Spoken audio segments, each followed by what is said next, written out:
बात करते हैं रुद्राक्ष की, तो एक मुखी रुद्राक्ष जो आता है वो उसका जो पावर ये है कि वो सूर्य को पहले तो मजबूत करता है, तेज बढ़ाता है। एक मुखी रुद्राक्ष में शिव जी बैठते हैं आपके शमशान में। शिव जी जो है शमशान में बैठे हुए शिव जी हैं, वो एक मुखी हैं।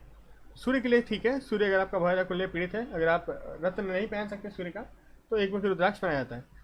लेकिन एक मुखी रुद्राक्ष क्या है, जो संत संत होते हैं ना वो पहनते हैं, क्यों? क्योंकि वो वैराग्य पैदा करता है भीतर। जैसे जो देवता एक रुद्राक्ष से प्रवेश करते हैं, मतलब रहते हैं, उनका तत्व आपके भीतर खुद आ जाता है, ठीक है। तो ये एक चीज़ है जो कि बहुत ज़्यादा इफेक्ट करता है लोगों को। एक मुखी रुद्राक्ष अगर जैसे, और उसके साथ कोई और रुद्राक्ष ना पहना जाए फेमिनिन एनर्जी वाला, जैसे 5 मुखी हो गया बैलेंस करने वाला, या फिर 6 मुखी 7 मुखी, कुछ ऐसा ना पहना जाए, तो बोला जाता है कि एक मुखी रुद्राक्ष अगर 14 दिन तक पहन लिया जाए और उसका पूजा किया जाए, मंत्र पढ़ा जाए, तो वो घर छुड़वा देगा। अब आते हैं 2 मुखी में, तो 2 मुखी में विराजते हैं आपके माता पार्वती और शिव जी एक साथ, ठीक है। ये चंद्रमा का रुद्राक्ष है। चंद्रमा का रुद्राक्ष होने की वजह से पैसा, कैश फ्लो, मेंटल प्रॉब्लम्स, तो ऐसा अगर कुछ भी होता है जातक के साथ, तो उसको हम लोग ये पहनाते हैं। इसका भी बीज मंत्र है इसको लेकिन अकेले पहना जा सकता है, इसमें कोई दिक्कत नहीं है। किसी का विवाह नहीं हो रहा तो उसके लिए भी ये रुद्राक्ष रेफर किया जाता है, लेकिन विवाह के लिए एक स्पेशल रुद्राक्ष है, ठीक है, वो भी एक है गौराशंकर रुद्राक्ष, वो विवाह के लिए होता है। अब आते हैं 3 मुखी में। 3 मुखी मंगल का रुद्राक्ष है। इसमें आपके ब्रह्मा विष्णु महेश एक साथ प्रवेश करते हैं। मंगल के रुद्राक्ष होने की वजह से इसका जो सेंसिटिविटी है बहुत ज़्यादा हाई होता है, और इसके साथ क्योंकि ब्रह्मा विष्णु महेश एक साथ बैठे हुए हैं इसमें, तो इसमें होता यह है कि इसको अच्छा से मतलब आपको ध्यान रखना पड़ता है। इन रुद्राक्षों का, पहले 3 रुद्राक्षों अगर आप पहन रहे हैं तो उसका आपको ध्यान रखना पड़ता है कि आप कोई त्रुटि ना करें। ब्रह्मा विष्णु महेश होने की वजह से इसमें सारे सुख देने के पावर होता है, क्षमता होता है, गिवन कि आप इस रुद्राक्ष का नियम का अच्छे तरह से पालन करो, इसका पूजा करो, इसका पद्धति आप अच्छे से पालन करो, तो वहाँ पर हो जाएगा। रुद्राक्ष कंबक्शन के लिए पहनते हैं ये, बिल्कुल। अगर मंगल आपके कम्बस्ट है तो आप 3 मुखी रुद्राक्ष धारण करेंगे। चंद्रमा कम्बस्ट होते हैं वैसे, तो अगर वो भी कम्बस्ट होते हैं तो आप 2 मुखी रुद्राक्ष धारण करेंगे। जैसे 4 मुखी रुद्राक्ष में आता है, 4 मुखी रुद्राक्ष में स्वयं गणेश जी का उपस्थिति होता है।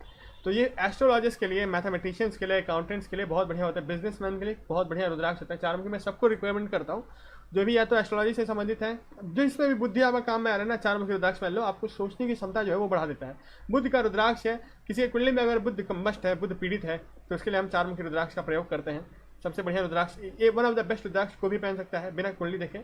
सबसे बढ़िया रुद्राक्षों में से एक रुद्राक्ष है 4 मुखी रुद्राक्ष। फिर आता है 5 मुखी रुद्राक्ष।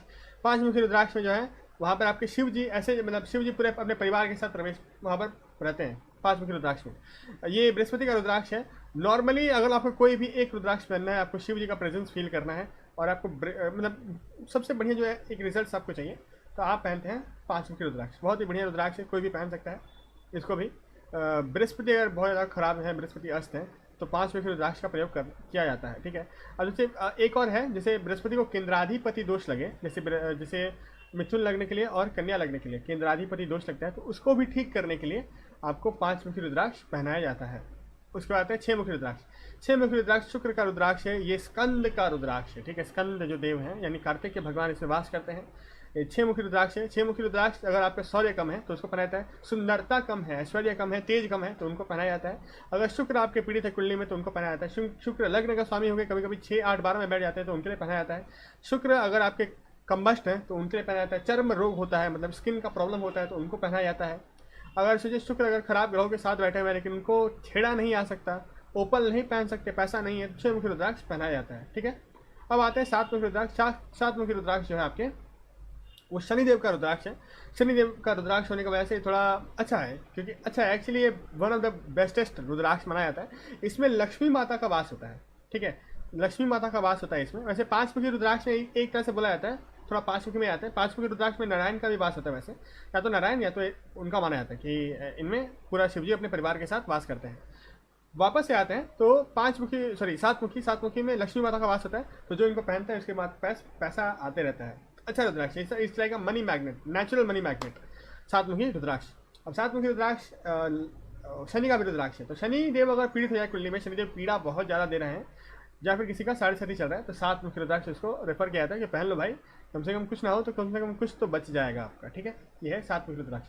8 मुखी रुद्राक्ष पे आते हैं। 8 मुखी रुद्राक्ष राहु का होता है। इसको बहुत ज़्यादा हलुसिनेटिंग का प्रॉब्लम होता है, या फिर राहु बहुत ज़्यादा पीड़ित दे रहा है कुंडली में। वैसे 8 मुखी रुद्राक्ष नॉर्मली 7 मुखी तक ही हम लोग रखते हैं, 8 मुखी नहीं देते।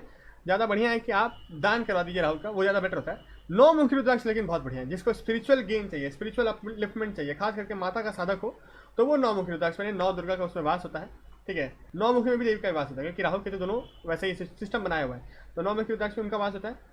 फिर 10 मुखी में आता है। 10 मुखी ओवरऑल जितना भी आपका गेन है ना, वो बढ़ाने के लिए 10 मुखी होता है। इसमें आपके 10 सॉरी शिव जी का ही वास होता है। 10 मुखी में भी शिव जी का अगेन वास होता है। ये आपके ओवरऑल अभी तक जितना जितना जो 1 मुखी से 9 मुखी तक आपको रिजल्ट दे रहा था, 10 मुखी अकेले आपको रिजल्ट दे देगा। ठीक है, और उसके बाद आते हैं आपका 11 मुखी। 11 मुखी में 11 रुद्र का वास होता है।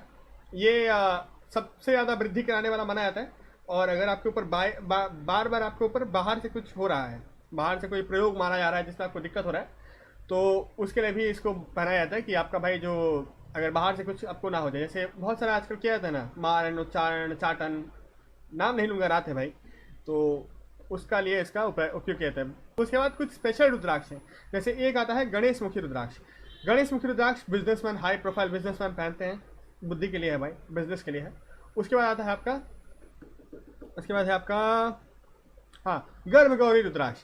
गर्भ गौरी रुद्राक्ष जो है, गर्भ गौरी रुद्राक्ष आपका जब किसी का गर्भ बार बार ठहर नहीं रहा, गर्भ बार बार गिर जा रहा है, तो उसको हम लोग गर्भ गौरी रुद्राक्ष बनाते हैं। इससे गर्भ में कोई दिक्कत नहीं होता, बच्चा जो है अच्छा से बड़ा हो पाता है। ये इसलिए होता है जिसे मारण उच्चारण कराया जाता है आजकल, बहुत लोग कराता है किसी लड़की के ऊपर, तो उसके लिए है ये। उसके बाद आता है आपका और स्पेशल में गौरी शंकर रुद्राक्ष। विवाह नहीं होता तो गौरी शंकर रुद्राक्ष बनाया जाता है। और भी 2-3 रुद्राक्ष हैं अलग अलग, उनका अलग अलग प्रयोग है। बेसिक रुद्राक्ष में इतना ही नॉलेज आपके लिए काफ़ी है।